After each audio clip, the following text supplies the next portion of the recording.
Live from the Business RadioX studio inside Renaissance Bank, the bank that specializes in understanding you. It's time for North Fulton Business Radio. And hello again, everyone. Welcome to another edition of North Fulton Business Radio. I'm John Ray, and folks, we are broadcasting from inside Renaissance Bank in beautiful Alpharetta. And if you are a small, medium-sized business that you think your bank has gotten too big for its britches, your bank has gotten too big for you, but you want a bank that's big enough to handle pretty much any need you can throw at them. I've got a bank that's, I think, at that magic point, and I just know this from hearing the clients that I refer to them and the feedback I get, and that bank is Renaissance Bank. They're big enough to handle pretty much any need you can throw at them, but they're small enough to do it in a personal way. Here's the way to test that. Give them a call at one of their 200 or so offices around the Southeast. Go to renaissancebank.com to find one of those and give them a call. And a lot of people answer the phone. Imagine that. Renaissance Bank, understanding you, member FDIC. And now I want to welcome Derek Siler. Derek is with Flexential. Derek, welcome. Pleasure to be here, John. Thank you for having me. Yeah, thanks for being here. Let's talk about you and Flexential. How are you serving folks out there? Sure. So Flexential is a provider of data center infrastructure services. I think data centers, we've got 41 of them across the United States. And at approximately 9 of those, we have what's called private cloud deployments. And we really serve the business community by helping them to outsource the hosting of their critical applications into a resilient data center, whether that's in a dedicated architecture or a cloud architecture. And we keep them always on, always available. There's some great expressions like slow is the new down, right? In today's business environment, things have to be up and operating and very quick in real time. And that's what we help customers that are really looking to focus more on their business development and their applications and worry less about all the stuff that kind of keeps all that running. And you're a company with an extensive reach in terms of your people, your facilities. Give us a sense of the scale of Flexential. Yeah, so we do. We have extensive reach across the United States. So it's not just the Atlanta metro market. Sometimes there are certain data center operators that will only, kind of reside in one market, if you will. We can serve something like 75% of the population of the United States within a 1 to 2 hour driving radius from one of our data centers across the United States. And we're also connected on our network backbone, right? That's the sort of networking infrastructure between all of our data centers. We're also connected to all of the public cloud providers. So names you probably know like Microsoft and Amazon with their AWS cloud. Those are all on our backbone. So whether it's our data centers, our cloud, or a public cloud, we can help customers navigate where to best place their workloads so their applications are always on. But yeah, significant scale. We've got something, I believe, around the order of 3,000 to 4,000 customers of all different sizes across all different verticals: finance, banking, healthcare, manufacturing, you name it. Why is scale so important in this industry, Derek? And how does that help you serve your clients better? Yeah, I think scale is important. First of all, within this industry, data centers are very investment heavy. It's a lot of capital investment to put into a data center. You're talking an order of magnitude of tens of millions, even hundreds of millions of dollars, right? There's lots of smaller players that can serve individual markets very well, but there's very few that truly have a national footprint, right? And that national footprint is important because when you host your application somewhere, the performance of those applications, there's something called latency, which is basically how far the user of that application is away from where it's being hosted, right?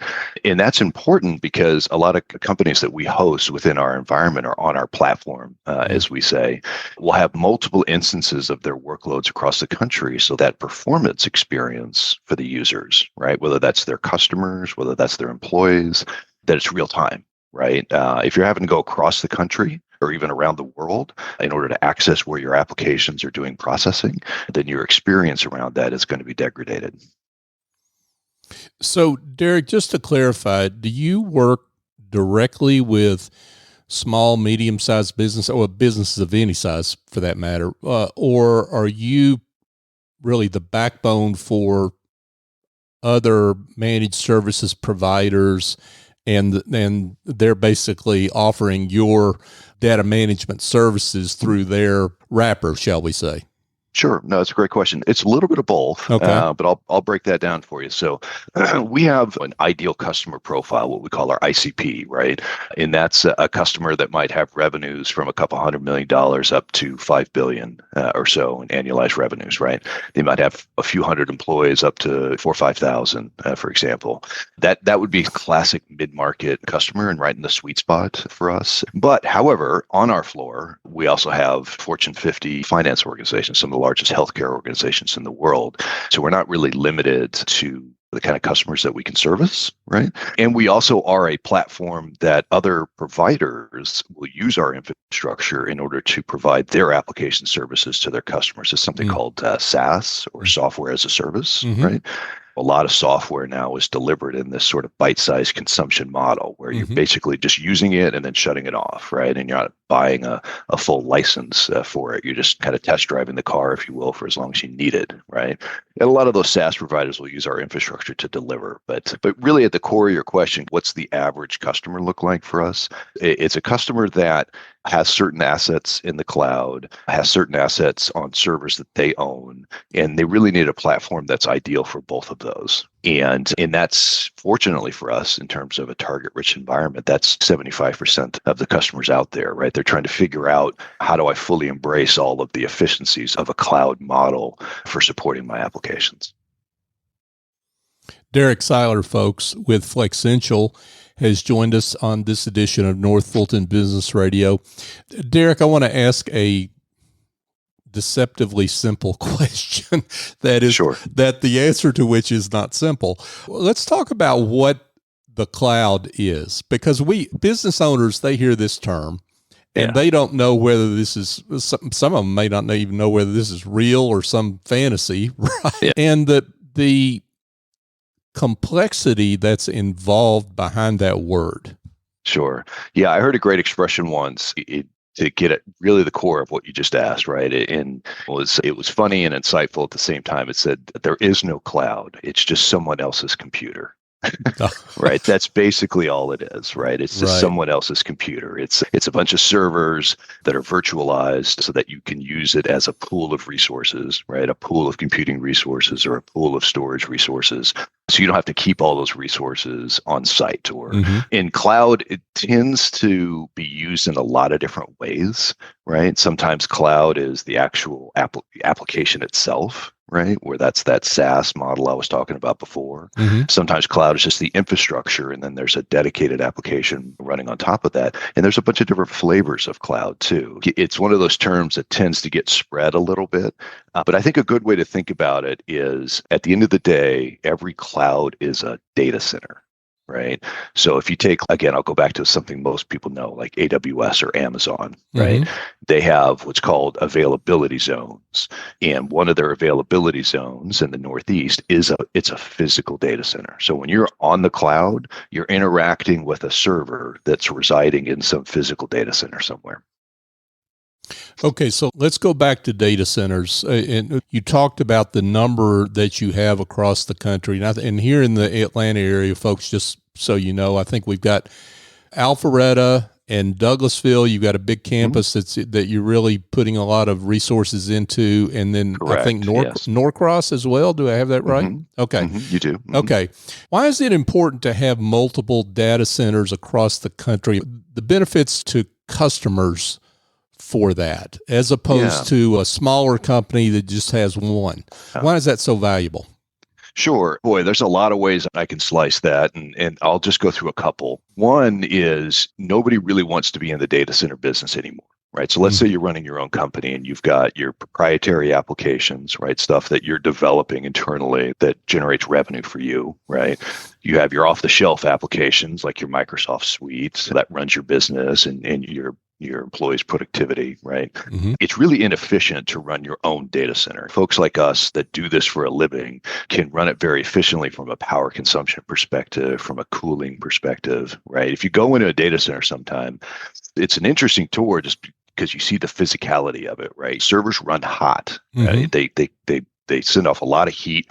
So the cooling of it is really very specific in terms of the technology you need. And as data center technology has been advancing, and we're seeing things like AI come in, that intensity of the workload is just going up and up and up. But to the core, why is it important to have numerous ones across the country? I think that just gets to the perspective of most customers are going to have a diverse population of users that are using these applications, and they're going to be all over the country, right? What we saw during the pandemic, fortunately now I think we're sufficiently out and fully economically recovered from that. But what we saw during the pandemic is this shift to remote work, right?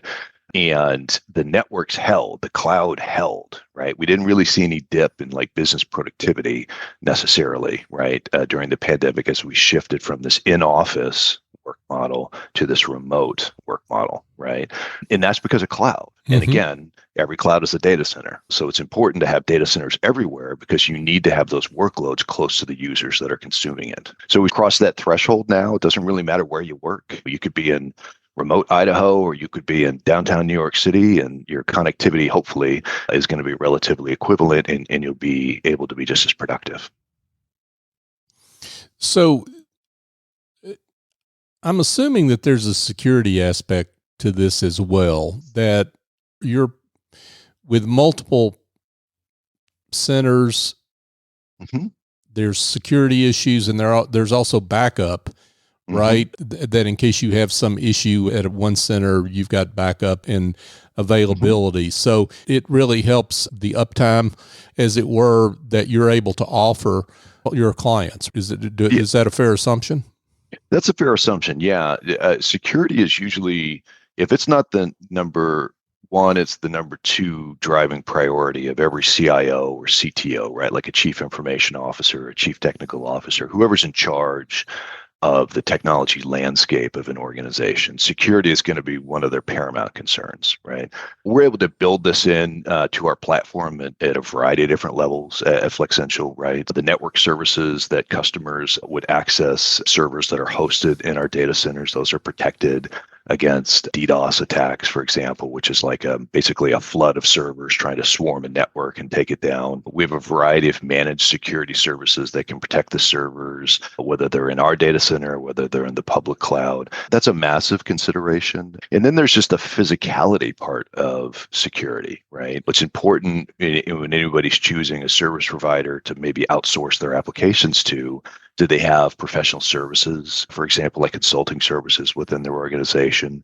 The number one data breach that we've ever had, actually, is the recent MGM Grand data breach. It's relevant, it's newsworthy, right? But the cost of cleanup might run into the billions of dollars for this. And this data breach was done by a phishing attack. Right, which is basically as low tech as it gets, right? It's just somebody talking to another user, trying to gain authenticated user access. And then once that access is granted, they're behind the firewall, right? They're inside the walled garden, and they can just wreak havoc. And that's exactly what happened, right? So the ability for a service provider like us to have consulting services, we can go into an organization and say, who has access to what? What safeguards and protections do you have in place to prevent unauthorized access?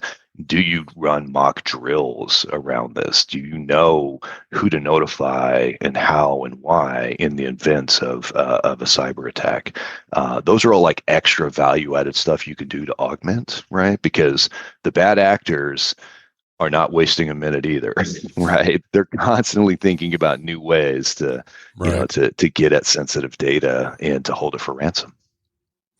Yeah, and just to be clear, when you say low tech, this is any employee that a business has that gets fooled by what to the naked eye or hurried eye, right? Somebody that's maybe they've got their guard down, they're sitting at home on a laptop and just checking company email, and maybe they're relaxed and have their guard down, they're watching TV, and all of a sudden, boom, they hit the wrong link, and then you've got trouble.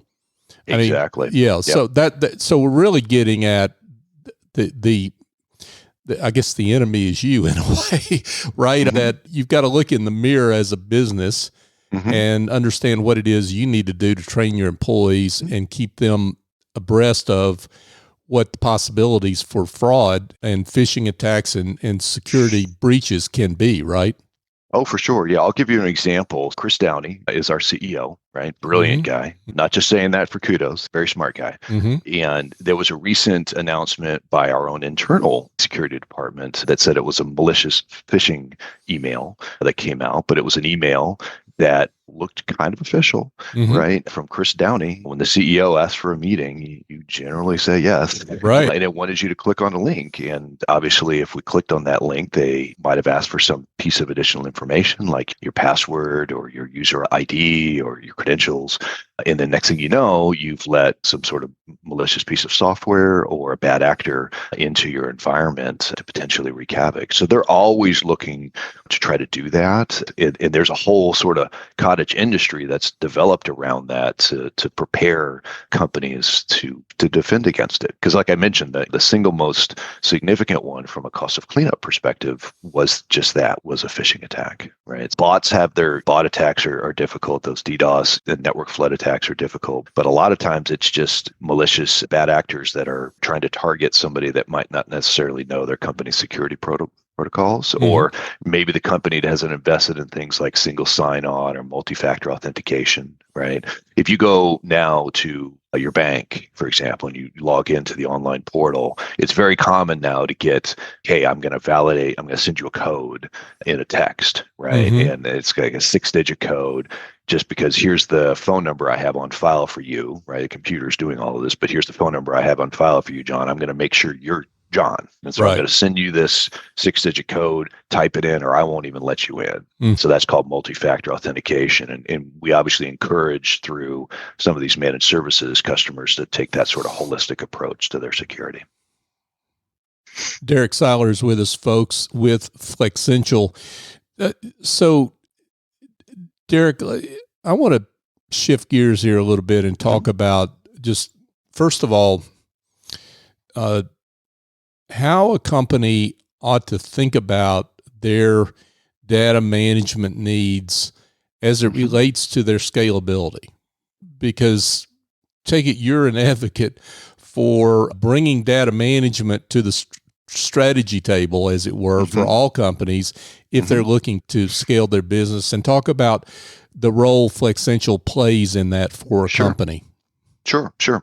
There's some interesting stats to back it up, and I'll geek out just for a second. Okay, please. I'll pull it back in. But I found this stat that there was somewhere on the magnitude of 50 to 60 zettabytes of data created and consumed in calendar year 2020, and they forecasted about 180 zettabytes of data to be globally created and consumed in 2025, so about 3x, right? And just to see what a zettabyte is, that's 1,000 exabytes, okay? And now let's explain what an exabyte is. So let's say you download a high-definition movie, you're about to board a flight somewhere, and you want a movie to watch on the plane or something.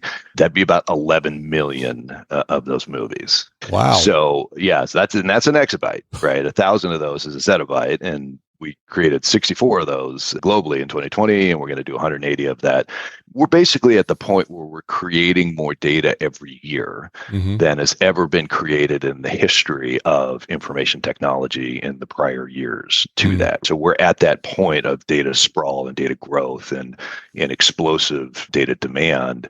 Fortunately, though, if you're in an IT leader at an organization and you're trying to keep up with this, the MSP market, the managed service provider market, has multiple ways that we can help you. So we do all kinds of services around disaster recovery for data protection. So that's one component of data management.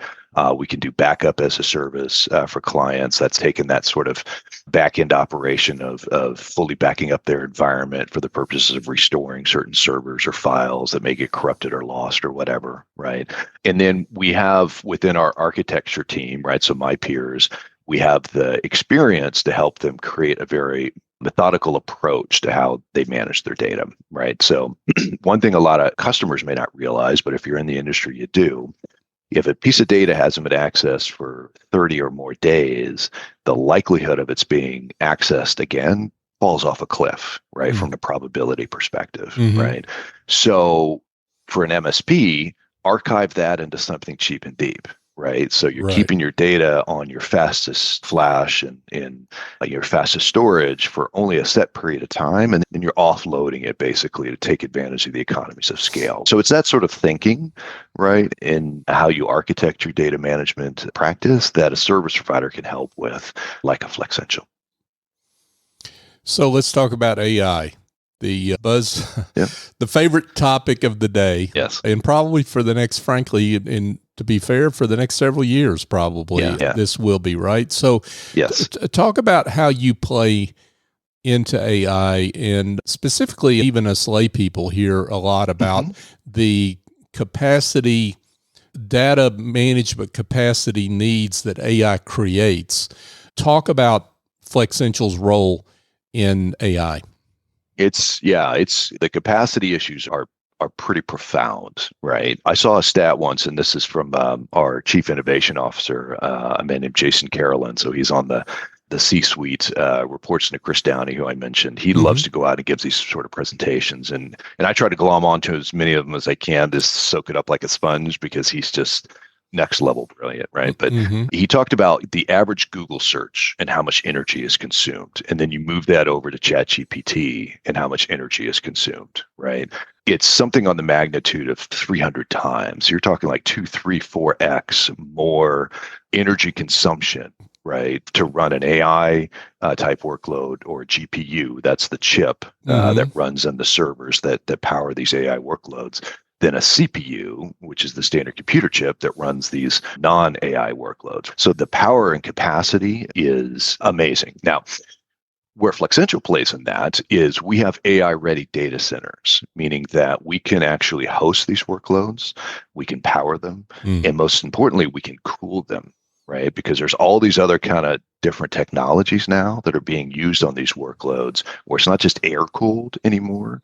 There's liquid cooling. It's very cool. If you could imagine liquid coming through pipes into the back of a server area or server rack, the cold radiating off of that, dissipating that heat, because the big challenge with these servers is that they run very hot. And our data center footprint and where it's located is also playing a big role in AI's rollout, because we're in a lot of these tier 2 data center markets. So let me just explain real briefly there. Tier 1 markets. Yeah, tier 1 markets are like your Northern Virginia. On Ashburn, Virginia, you can trip and fall over a data center. There are data centers everywhere, right? So because it's capital intense to open up a new data center, we've been very smart about where we're opening data centers in these tier 2 locales. So Atlanta, that will soon become a tier 1 data center market. Portland, Oregon, we've played a big role in the Pacific Northwest and making Portland into a tier 1 data center market. Markets like Nashville are some of our fastest growing markets. So we'll look for like where there's large white collar workforce and it's outside of those kind of classic tier 1 data centers. Why that matters for AI is all the same reason it matters for any other type of cloud workload. It's proximity, right? You need to be close to where that data is created. So those AI applications, whether it's using that in certain SaaS applications, whether that's using that in large language models, whether it's using it in advanced AR, VR kind of stuff, alternate virtual reality kind of things, like think next level gaming, right? You want to be close, again, to where it's being created. So we're in a good position because our data centers can handle those workloads, and we have a good footprint that are outside of the traditional primary data center markets. So we can catch that as it moves out to the edge. We're ready to catch that. And it's been a huge driver of growth for us. It's powered significant year-over-year revenue growth for us. I wish I'd invested early. I'll just count that as another investment opportunity. I didn't get on the bandwagon in the right time, but there's a company, NVIDIA, right? They're now part of what do they call it? The Miracle 7, along with Google and Microsoft and all the rest of them, that has come out of nowhere within 5 to 10 years time, because they were the first to market with these AI chips. And now their market capitalization is profound. Yeah, exactly. Yeah. Certainly augurs for the future. Exactly. Yeah, for sure. So as we wind down here, Derek, I'd love it if you could, let's just reiterate, you mentioned it earlier, but I want to reiterate just the types of businesses that are best fits for Flex, so that we're clear on that point. Sure, of course, yeah. So we have all kinds of types, right? Mm-hmm. So even large Fortune 50s, but I'd say like an ideal customer for us is going to be somewhere between 250 to 5,000 employees, somewhere around 100 million to 5 billion or so in revenues. Mm-hmm. And ideally, and this is actually the majority of customers, but ideally ones that have owned their own data center at some point in time. And now they're trying to bridge to the cloud. So there's a lot of like startups that are what's called born in the cloud, meaning they've never owned servers, they've never operated their own data center. All their applications are fully configured to run in the public cloud. That's probably not an ideal customer for us, right? Fortunately, in terms of being a target-rich environment, most customers aren't like that. Most customers aren't totally born in the cloud. They're trying to migrate in that direction, and that's what we can help them do. So I think it would be great if I think you alluded to one earlier, if you could share a success story, one that's illustrative of the great work that you're doing on behalf of your clients. Sure. So there's one. So this is a SaaS provider. I talked about that earlier, right? So that's, you don't buy a license of this software. You buy compute cycles or time on the platform. They create a very specialty software that is used to manage golf clubs and fitness clubs and things like that, things that have multiple elements to it, whether it's catering and dining and tennis and golf and other recreational activities. There's a software for that, right? There's an app for that, right? There's an app for everything. And they had been deployed in the public cloud, and they had a lot of financial risk where every time they brought a new customer on, and they're just crossing over 1,000 customers now, they are runaway growth, right? But still a relatively, small and but rapidly growing company. Every time they brought a new customer on, they opened up a new instance in the public cloud just exclusively for this customer. And they would contract out for a certain amount of time. So that's their cost, right? You think about their cost of goods, if you will, right? Is all that compute time that they're contracting with the public cloud provider. What if their customer terminates for cause? So they're like, hey, if this customer chooses to leave and go to one of my competitors, I still got to pay for all these months and months. And so we said, hey, because we offer not just cloud, not just access to the public cloud, but also co-location and a variety of other different services, we're a true hybrid provider. We can give you some of that. We can help you to de-risk your business, right? If you want to buy some servers and take this particular workload back in-house, we got a data center for you. Right. If you want to move it onto a private cloud, we've got a data center for you. If you still want to, have access to the public cloud, we've got a data center for you. So that's called repatriation, right? And in the 2010s, everybody's moved all their work or tried to move all their workloads to the cloud. And a lot of that stuff really didn't belong in that particular flavor of cloud. And so now some of that is coming back into private cloud and stuff that Flexential could do. And that's where we were able to offer up that value prop. Hey, we can help de-risk your business. We can take the risk out of it. And they're like, sign me up. So it's been a really good success story. Wow. Great work from Derek Siler and the team at Flexential. Derek, this has been great, and I can't imagine there aren't some folks that upon hearing this interview wouldn't want to be in touch to learn more about your services. So let's give them a place to go. Yeah, I guess the best place probably would just be our website at flexential.com. We've got all of the use cases that I talked about in this very enjoyable podcast interview. So thank you again, John. Absolutely. You go up on flexential.com. You can get in touch with some of our sales representatives, and we can start to have this conversation around your cloud journey. We offer up free workshops as well for customers, right? So it's like a try before you buy, if you will, where we can help you to understand where you should be talking and placing your workloads. So we'll do that even if you don't come with us, right? So there's value out of maybe we can help find some inefficiencies in the way that you're currently operating your environment and give you those best practice recommendations. But yeah, just go to flexential.com and we'll take it from there. Superb. Derek Siler from Flexential. Derek, thanks again for coming on. We're delighted we could shine a light on the great work you're doing over there. Thank you, John. Appreciate being here. And thanks again. Thank you. Hey, folks, just a couple quick things before we let you go for today. I have a new book out. It's called The Generosity Mindset, A Journey to Business Success by Raising Your Confidence, Value, and Prices. It's really aimed at, if you're a solo or small firm professional services provider, it's really aimed at you.